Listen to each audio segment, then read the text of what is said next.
그가 찔림은 그런 제목입니다. 옆에 분들 축복하며 인사하겠습니다. 말씀에 큰 은혜 받으세요. 네, 오늘 종려주일 그리고 한 주간 동안 고난주간으로 지키게 됩니다. 그리고 다음 주는 부활주일이죠. 예수님께서 십자가 죽음을 위해서 예루살렘 성에 입성하신 날을 기념하는 그런 절기입니다. 나귀를 타고 예루살렘에 입성하시면서 많은 사람들의 환호를 받았습니다. 겉옷을 길에 펴고 또 종려나무 가지를 손에 들고 흔들면서 호산나 다윗의 자손이여 찬송하리로다. 주의 이름으로 오시는 이여 가장 높은 곳에서 호산나 하리로다. 네, 정말 뜨겁게 열광적으로 환영을 했습니다. 그래서 우리가 오늘 종려주일 또는 호산나 주일 이렇게도 불러요. 정말 왕을 맞이하듯이 옷을 벗고 이렇게 종려나무 가지를 손에 흔들면서 그렇게 했지만 우리가 아는 대로 그 사람들이 바로 5일 지나면 예수님을 십자가에 못 박아라 이렇게 외치는 사람으로 돌변하는 것을 알게 됩니다. 우리 믿음의 선배들은 이렇게 한 주간 고난주간을 맞아서 십자가를 묵상하고 또 경건하게 신앙생활을 했다는 것을 우리가 기억합니다. 오락을 금하고 또 금식을 하고 이렇게 지나지요. 내일 새벽부터 그 가상칠언과 선교적 삶이라고 하는 책자를 가지고 혹시 책자를 안 받으신 분들은 나가실 때 다 받으셔야 되고요. 그 책자를 중심으로 한 주간 동안 고난에 우리가 동참하면서 또 각자 기도 제목과 또 실천할 내용과 이런 것들을 실천해 보고자 합니다. 신약의 히브리서를 신약의 구약, 그러니까 신약 속에 있는 구약이다, 아니면 신약의 레위기 이렇게 히브리서를 불러요. 마찬가지로 이 이사야서는 구약의 복음서다 이런 표현을 씁니다. 그 이사야서에 4번의 종의 노래가 나옵니다. 몇 번이라고요? 4번. 잘 들으신 분들은 따라하죠. 42장 1절부터 9절까지 이게 첫 번째 종의 노래입니다. 그 다음에 49장 1절부터 13절까지 이게 두 번째 종의 노래고요. 그 다음에 50장 4절부터 11절까지 그러니까 이게 세 번째 종의 노래입니다. 그리고 네 번째 마지막 종의 노래가 엄밀히 말하면 52장 13절부터 53장 12절까지가 네 번째 종의 노래가 되는 거죠. 그러니까 오늘 본문의 말씀은 몇 번째 종의 노래일까요? 네 번째. 네 번째 종의 노래. 특별히 이 이사야서 53장은 캠벨 몰간 목사님 같은 경우는 예수님의 초상화다. 이 53장을 읽으면 예수님의 모습을 그릴 수 있다. 그래서 초상화다 이렇게도 표현하고 있고, 이 이사야서 53장이 복음의 진수이다 이렇게도 이야기합니다. 이사야 선지자가 활동하던 때는 예수님이 탄생하기 벌써 한 700년 전이거든요. 그렇게 오래 전에 벌써 예수님이 태어나실 것, 고난 받으실 것, 또 십자가에 돌아가시는 것, 영광의 모습까지도 이사야서에 기록되어 있다는 것이죠. 특별히 이 십자가의 사건을 오늘 본문에 53장에 읽어보면 아주 생생하게 묘사하고 있다라고 할 수 있습니다. 우리가 인생을 살다 보면 여러 가지 문제 때문에 약해질 때가 있습니다. 문제가 경제적인 문제든 또는 질병의 문제든 또는 어떤 관계의 문제든 어려움을 겪을 수 있습니다.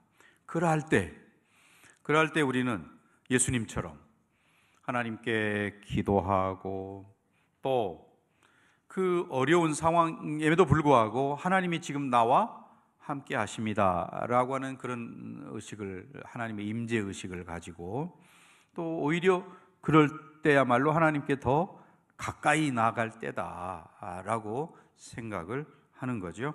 그럴 때 하나님께서 은혜를 베풀어 주신다. 오늘 여기 본문에 기록되어 있는 메시아의 모습은 정말 보잘것없고 아니면 고통받고 또는 멸시당하는 메시아의 모습을 우리가 보게 되잖아요. 그것은 동시에 뭘 말하느냐? 하나님께서 우리를 얼마나 사랑하시는가, 포기하지 않고 집요하게 쫓아다니면서 사랑하시는, 마치 어린아이 어릴 때 아이들 먹이려고, 부모님이 좋은 거 먹이려고 하면 안 먹고 막 도망갈 때 그냥 내버려 두는 게 아니죠. 끝까지 따라가서 이거 먹어야 된다고 먹이는 그런 부모의 모습을 우리가 연상하면 되겠죠. 세상은 이렇게 독생자가 오셨음에도 불구하고 그 예수님을 거부했습니다. 또 예수님은 아주 비참한 모습으로 십자가 지고 돌아가신 거죠. 우리가 살아가면서 어려움을 만나는 것보다 더 힘든 일이 뭡니까? 수치를 당하는 거. 그거는 참 참기 어렵고 오랫동안 가슴에 남고, 어릴 때 받은 그 상처, 수치의 상처가 어른이 되어서도 떠나지 않고 남아있는 그런 경우가 있죠. 우리가 이 수치심을 느낄 때, 여러분 가운데 혹시 그런 경험들이 있으신 분들은 예수님의 십자가를 바라보라 라고 권하고 싶습니다. 예수님께서 어떻게 그 십자가를 지셨나 라고 하는 거, 십자가 지신 예수님을 생각하면 내가 당한 그 수치는 이거 아무것도 아니구나 라고 생각하게 되는 거죠. 그 예수님은 십자가의 부끄러움을 개의치 아니하시고 끝까지 십자가의 길을 걸어 가셨다라는 거죠. 자, 이 종의 노래가 시작되는 52장 13절 말씀 어떻게 시작이 됩니까? 보라, 이렇게 시작되죠. 예수님에게, 내 종, 그 예수님께 우리의 온 관심이 집중되기를 바라는 마음에서 보라, 여기를 보라, 내 종 메시아를 보라, 이렇게 이야기하고 있는 겁니다. 자, 오늘 1절 본문의 1절 말씀 53장 1절을 같이 읽습니다. 우리가 전한 것을 누가 믿었느냐? 여호와의 팔이 누구에게 나타났느냐? 네, 우리의 전한 것, 이사야 선지자를 비롯해서 그때 많은 선지자들이 십자가의 복음을 전했다라고 하는 거죠. 그 여호와의 팔, 하나님의 권능의 팔이라고도 할 수 있고요. 예수님께서 십자가에 죽으시고 또 권능으로 부활하신 것을 여기서는 특별히 이야기하고 있다라고 말할 수 있습니다. 이사야서는 그래서 예수님께서 오셔서 십자가에 죽으시고 부활하신 그 사건을 누가 믿었느냐, 또 이 사건이 누구에게 나타났느냐, 이렇게 말해요. 결국 그 십자가의 복음을 내가 받아들인다는 거 혹은 믿는다는 게 이게 쉽지 않은 거다, 그런 이야기입니다. 십자가 사건이 아무나 믿을 수 있는 게 아니죠. 예수 믿는, 예수를 참으로 개인의 구세주로 영접한 사람만 믿음이 생기는 거죠. 예수님이 나를 위해서 십자가에 죽으셨구나. 네. 그러니 오늘 여기 계신 저와 여러분, 이 십자가 사건이 나를 위한 사건임이 믿어지는 우리 모두에게는 정말 하나님의 말할 수 없는 은혜가 이미 임한 거죠. 하나님의 은혜가 아니고는 예수님을, 십자가에 돌아가신, 그래서 나의 구세주이심을 고백하기가 이게 쉽지 않다. 아무나 이렇게 할 수 있는 일이 아니라는 거죠. 그래서 여러분, 정말 내가 복음을 믿게 된 거, 이 복음이 믿어진 거, 이것에 대해서 감사하는 여러분 되시기를 바랍니다. 자, 2절도 같이 읽습니다. 2절. 그는 주 앞에서 자라나기를 연한 순 같고 마른 땅에서 나온 뿌리 같아서 고운 모양도 없고 풍채도 없은즉 우리가 보기에 흠모할 만한 아름다운 것이 없도다라고 말합니다. 예수님의 그런 어떤 외모 또는 삶의 조건 뭐 이런 것들이 어떠한가 하는 것을 가르쳐 주고 있는 것이지요. 본래 그분은 하나님이시죠. 만왕의 왕이시고 지금도 온 우주를 통치하시는 주권자이십니다. 그러니 당연히 그 백성들로 하여금 백성들로부터 존귀와 영광을 받으셔야 할 그런 분. 그런데 그 예수님이 가난한 목수의 아들로 태어났습니다. 또 마리아는 스스로 이야기하기를 비천한 계집종이오니 이렇게 표현하고 있어요. 그런 사람에게서 태어난 거죠. 우리가 아는 대로 당시에 로마 황제 아우구스투스가 모든 사람들 다 고향에 가서 호적해라, 호적을 올려라, 뭐 세금을 더 받아내기 위한 그런 목적이죠. 그래서 로마 제국이 다스리는 저녁에 호적 명령을 내렸습니다. 요셉과 마리아도 갈릴리 나사렛에 살고 있었는데 호적하러 저 먼 길 베들레헴까지 올라가야 했습니다. 한 150km 이상이 되는 그런 먼 길이죠. 그걸 걸어서 뭐 오늘날처럼 차를 이용한 것도 아니고 걸어서 가게 되었습니다. 이제 해산할 때가 되어버려서 아이를 낳아야 되는데 누구도 방을 내어주지 않기 때문에 마국간에서 태어나실 수밖에 없는 정말 가난하고 힘없는 자의 모습을 보이고 계신 거죠. 정말 뭐 좋은 호텔에서 태어나도 시원찮은데 또 더군다나 그분이 오셨다라고 하는데도 아무도 관심이 없는 그저 몇몇의 목동들과 동방에서 온 현인이라고 하는 현자 몇 사람 정도 다녀갔을 뿐이죠. 정말 어떤 인정과 존귀와 영광은커녕 아무의 관심도 받지 못하는 그런 모습으로 오셨다는 말입니다. 더군다나 그분의 외모는 연한 순 같고 또는 마른 땅에서 나온 줄기 같다. 바짝 마른 그 땅에서 자라난 그 뿌리는 뭐 굵기나 또는 뭐 곧게 뻗은 그런 모습이 아니고 어떻습니까? 비틀어지고 아주 연약한 그런 모습 아니겠어요? 예수님의 모습이 그러하다라는 것입니다. 정말 천군 천사의 호위 아래서 무슨 황금마차를 타고 오셔도 시원찮을 뿐인데 마른 줄기 같은 그런 모습으로 이 땅에 오신 분, 볼품없고 초라한 그런 분이라는 것이죠. 우리나라도 과거에는 하루에 뭐 한 끼, 가난한 사람들은 한 끼도 먹기 힘들었다 그러잖아요. 근근히 입에 풀칠하는 그런 모습. 아마 예수님께서도 그런 모습이지 않았을까. 고운 모습도 없고 또 뭐 정말 외모도 이렇게 물론 그림에는 뭐 굉장히 멋진 모습으로 나옵니다만은 실제 모습은 그렇지 않다라고 하는 게 여기 오늘 53장에서 묘사하고 있는 예수님의 모습인 것이죠.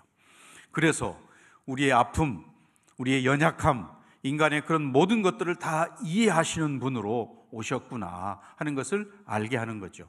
이걸 히브리서 4장 15절에서는 그렇게 이야기합니다. 우리에게 있는 대제사장, 예수님을 지칭합니다. 예수님은 우리의 연약함을 동정하지 못하실 리가 아니다. 왜? 연약함을 아시기 때문에, 본인이 연약하기 때문에 그런 말이죠. 모든 일에 우리와 똑같이 뭘 받으셨어요? 시험을 받으신 이로되. 시험을 받았지만 그러나 마지막이 중요하죠. 죄는 없으시니라 라고 말합니다.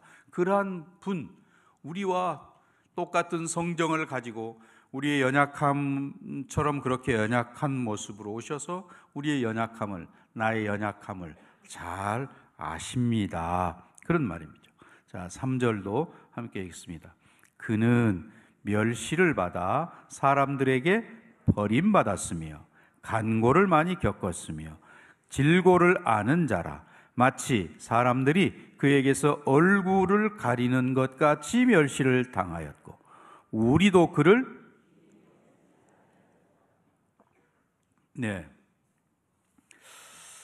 우리가 예수를 믿는다라고 하는 것에 대해서 여러 가지 설명이 가능할 거예요. 예수를 믿는 게 뭐냐 이렇게 물으면 나름대로 여러 가지 대답이 가능하겠지만 오늘 본문과 연결시켜서 십자가를 볼 때마다 감동을 느끼는 거, 이게 예수 믿는 거다, 이렇게도 이야기할 수 있는 거죠. 십자가를 바라보고 십자가를 붙잡을 때에 정말 감동을 느끼는, 감동이 와지는 그런 사람, 믿음의 사람이라고 하는 것이죠. 그 십자가는 하나님의 사랑이 얼마나 크고 놀라운가를 우리에게 보여주고 깨닫게 하는 것이죠. 예수님과 함께 제자로 삶을 살았던 요한, 사도 요한, 그는 나중에 요한복음 1장 14절에서 뭐라고 이야기하냐면 우리가 예수님을 바라볼 때에 그 예수님은 하나님의 아들의 영광이고 은혜와 진리가 충만했다, 그런 분이었다, 이렇게 이야기를 합니다. 우리가 예수님의 십자가를 생각하고 그 십자가를 바라볼 때마다 하나님의 사랑을 우리가 느끼게 되는 것이죠. 그래서 하나님께서는 그 십자가를 우리에게 보여주시면서 내가 너를 이렇게 사랑한다, 이렇게 말씀하고 계시는 거죠. 그래서 우리는 그 십자가를 통해서 하나님의 구체적인 사랑, 자기의 독생자 아들을 십자가에 못 박아 죽게 하고 피 흘리게 하고 또 장사 지내게 하고 모든 인간으로서의 고통, 모진 고통을 다 받게 하셨다. 그것은 내 죄가 그렇게 크다는 것을 나타내는 거죠. 또 나를 살리기 위해서 그런 대가를 지불하셨다라고 하는 그런 이야기죠. 그런 희생을 치르고 우리를 건져내었다, 그런 말씀이에요. 그래서 우리는 십자가가 부끄러운 게 아니고 자랑스러운 거죠.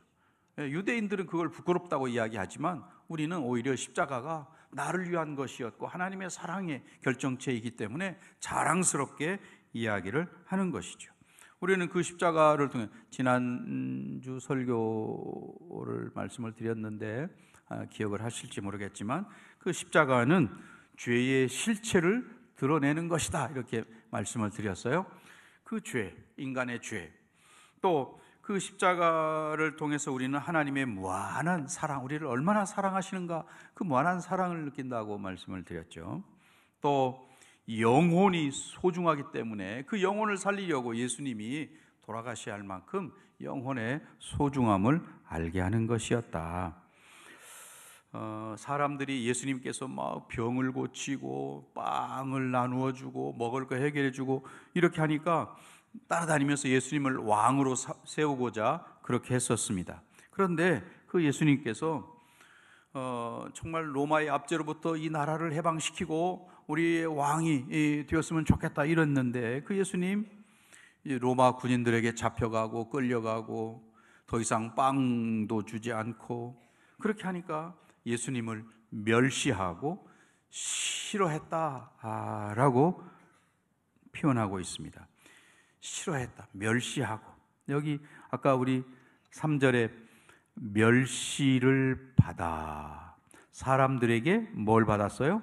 버림받았다, 이런 표현을 써요. 버림받다. 또 거기 보면 간고를 많이 겪었고 또 질고를 알고 멸시를 당하였고 귀히 여기지 아니하였고, 이런 3절에 나오는 이런 모든 표현들, 정말 버림받았다. 이 버림받았다라고 하는 말은 그 당시에 나병 환자들, 한센시병이라고도 하죠.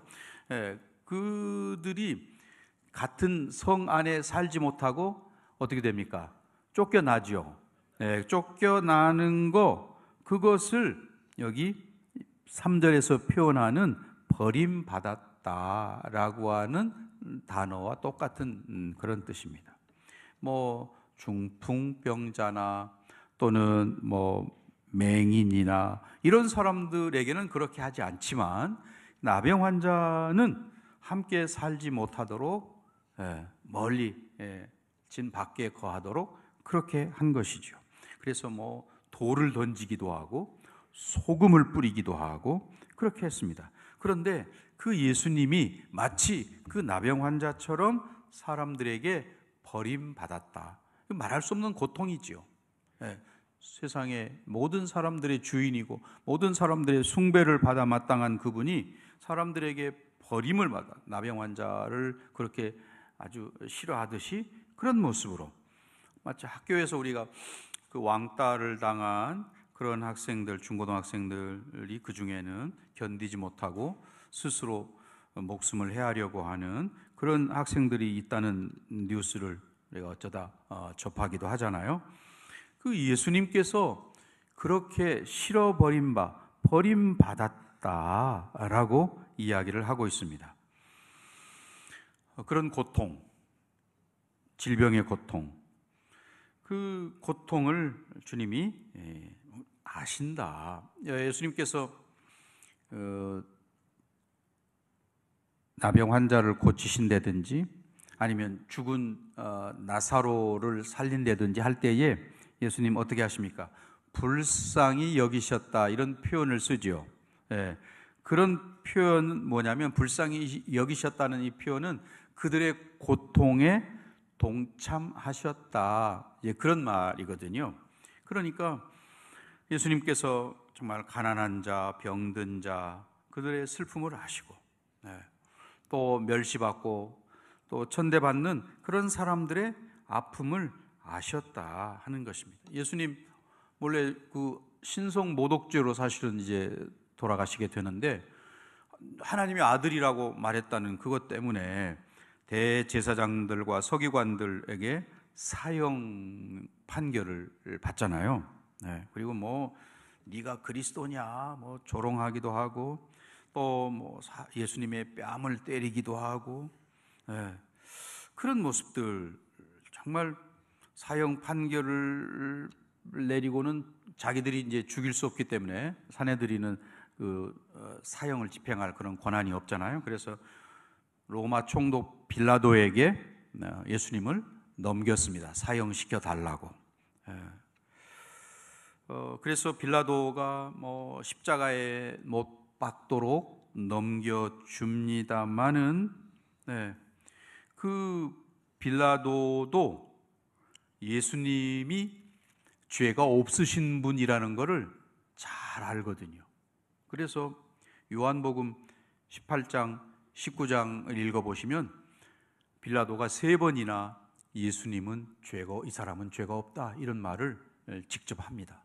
그만큼 죄가 없으신 분이에요. 그런데 십자가에 넘겨서 옷이 벗겨지고 거기다 자색 옷을 입히고 머리에는 뭐 굵은 가시관을 씌우고, 그래서 뭐 피가 흐르면 거기 또 뭐 갈대로 때리고, 그 이스라엘의 갈대, 이집트의 갈대는 굉장히 굵죠. 우린 아마 대나무 정도 될 거예요. 그렇게 튼튼하고 그걸 절반 쪼개서 종이, 이 파피루스를 만드니까 정말 그런 큰 것으로 때리면 얼마나 가시가 더 박혀서 힘들겠습니까?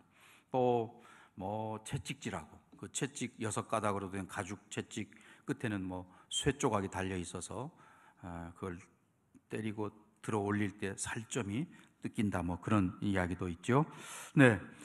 그런 희롱과 그런 고통, 더군다나 아까 우리가 3절을 읽었을 때 3절 마지막에 우리도 그를 귀히 여기지 아니했다, 이런 표현이 있었어요. 그런 간고를 많이 받고 멸시를 받는 그분을 우리도 귀하게 여기지 않았다, 제자들도 귀하게 여기지 않았다라는, 베드로가 마태복음 16장에 읽어보시면 베드로가 예수님께서 십자가에 죽으실 것을 이야기할 때 예수님을 향해서 막 항변했다 되어 있는데, 사실은 원문에는 꾸짖는 의미로 그렇게 말하는 것을 알 수 있습니다. 주여 그리하지 마옵소서, 뭐 이렇게 하는데, 항의하듯이, 항변하듯이, 아니면 꾸짖듯이 그렇게 했다라는 표현입니다. 자, 왜 예수님께서 그런 간고와 슬픔을 겪으셔야만 했는가? 4절 읽습니다. 그는 실로 우리의 질고를 지고 우리의 슬픔을 당하였거늘 우리는 생각하기를 그는 징벌을 받아 하나님께 맞으며 고난을 당한다 하였노라. 네. 자, 슬픔과 고통을 우리 대신 받아 주셨습니다. 여러분 중에 슬픔, 고통을 겪고 있는 분들이 계시다면 이미 예수님께서 다 나의 슬픔을 가져가셨구나. 여러 가지 슬픔이 있을 거예요. 자라면서, 또 가정 안에서, 또 부모로부터, 또는 사회, 친구, 뭐 여러 가지 슬픔이 있겠지만 그 모든 슬픔을 예수님이 십자가에 다 가지고 가셨구나 라고 하는 것을 믿는 저와 여러분 되시기 바랍니다. 자, 5절도 같이 읽습니다. 그가 찔림은 우리의 허물 때문이요 그가 상함은 우리의 죄악 때문이라. 그가 징계를 받음으로 우리는 평화를 누리고 그가 채찍에 맞음으로 우리는 나음을 받았도다. 아멘. 예수님께서 이렇게 고통당하심으로 저와 여러분은 고침받고 나음을 입게 되었다라고 말합니다. 죄의 대가는 사망, 죽음인데 예수님께서 우리를 대신해서 십자가 지셨으므로 그 죄가 다 사해졌고 우리는 모든 두려움과 불안으로부터 해방되어서 평화를 누리게 되었고, 또 마음의 상처와 또는 육신의 질병과 이 모든 것들로부터 나음을 입게 되었다고 5절은 분명하게 이야기하고 있습니다. 여러분 가운데 고통당하는 분들이 계시다면 이 5절 말씀을 깊이 묵상함으로 해결받기를 바랍니다. 이제 결론의 말씀을 맺고자 합니다. 이러한 은혜를 받은 저와 여러분이 해야 할 일은 뭘까요? 예수님을 구주로 고백하는 일과, 그리고 그것을 예수님의 십자가가 나를 위한 것이었음과 동시에 다른 형제 자매들을 위한 것이었음을 우리가 알고 그들에게 이 소식을 전하는 것이지요. 고통당하신 메시아, 그로 말미암아 우리가 고침을 받고 나음을 입었고 하나님의 자녀가 되었음을 다른 사람들에게 알리는 것, 그것이 저와 여러분이 해야 할 일인 줄 믿습니다.